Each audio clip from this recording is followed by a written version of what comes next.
Noong unang panahon ay may isang napakagandang prinsesa, kaya siya ay tinawag na Mariang Maganda. Ang kanilang kaharian ay malapit sa isang maliit na gubat na kung saan ay malayang nakakapamasyal ang mayuming kagandahan. Ang gubat ay puno ng iba't ibang magaganda, makukulay at mababangong mga halamang namumulaklak.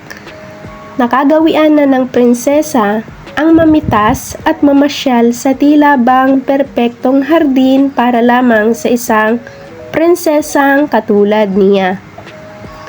Isang araw sa kanyang pamamasyal ay may nakilala siyang isang bagong mukha, isang makisig na binata na halos kaedad din ng magandang prinsesa. May kakaibang nararamdaman ang prinsesa sa makisig na binata na iyon. Lingid sa kaalaman ng prinsesa, gayon din ang nararamdaman ng bagong kakilala sa kanya. Nagpakilala ang binata bilang isang prinsipe ng isang malayo at kakaibang kaharian. Araw-araw nagkikita at nagkakasama ang dalawa sa kagubatan hanggang sa nagtapat ang prinsipe sa dalaga ng kanyang pag-ibig na malugod namang tinanggap ng prinsesa dahil sa parehas nitong nararamdaman. Habang sila ay nagkasamang mamamasyal sa kagubatan, ay nagpasya silang magulayaw sa ilalim ng mabangong halaman na madalas ipinagmamalaki ng prinsesa. Hindi maipagkakailang maganda ang bulaklak ng halamang ito, Mariang Maganda. Ngunit, higit na mas maganda at mabango ang mga halaman at bulaklak sa aming kaharian. Sambit ng prinsipe habang hinahaplos ang pisngi ng iniirog. Bakit? Saan ba ang iyong kaharian? Malambing na tugon ng prinsesa. Ang aming kaharian ay hindi kayang marating ng taong may katawang lupa. Ang mahiwagang pagsagot ng prinsipeng tila ba nag-aagam-agam. Bakit hindi? Ang natigilang pagtatanong ni Mariang Maganda habang pinagmamasdan ang malungkot na mukha ng prinsipeng kanyang iniibig. Kailangan ko nang bumalik sa aming kaharian dahil kung hindi ay hindi na tayo magkikita pang muli.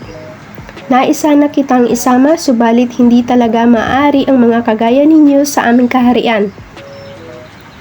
Paalam Irog, nais ko sanang magkita tayong muli dito sa halamang ito mamayang gabi. Hihintayin kita, pagtangis ng prinsesang nalulungkot sa paglisan ng kanyang minamahal. Sisikapin ko Irog, pangako ng prinsipe kay Mariang Maganda.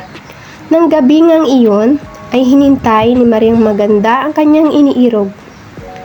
Bago pa man maghating gabi, ay dumating nga ang prinsipe at lubos na nalugod ang nag-aalalang prinsesa. Magkahawak kamay silang namasyal sa gubat ng magagandang halaman na ang buwan at mga bituin ang tumatanglaw sa kanilang dinadaanan.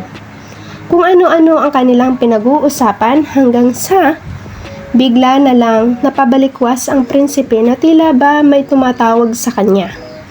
Kailangan ko nang lumisan, mahal ko. Hindi ako maaaring abutan ng hating gabi. Kapag hindi ako umalis ngayon ay hindi na ako makakapabalik pa sa amin. Iyon ang palatandaan na ikaw lamang ang aking iniibig.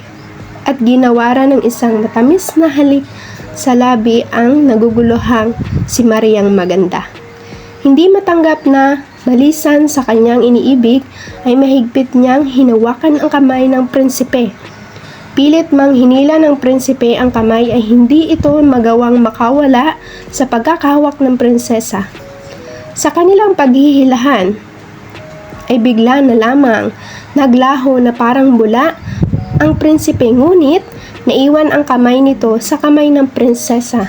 Sa takot ay napabalikwas ang prinsesa at tinungo ang isang malapit na hukay.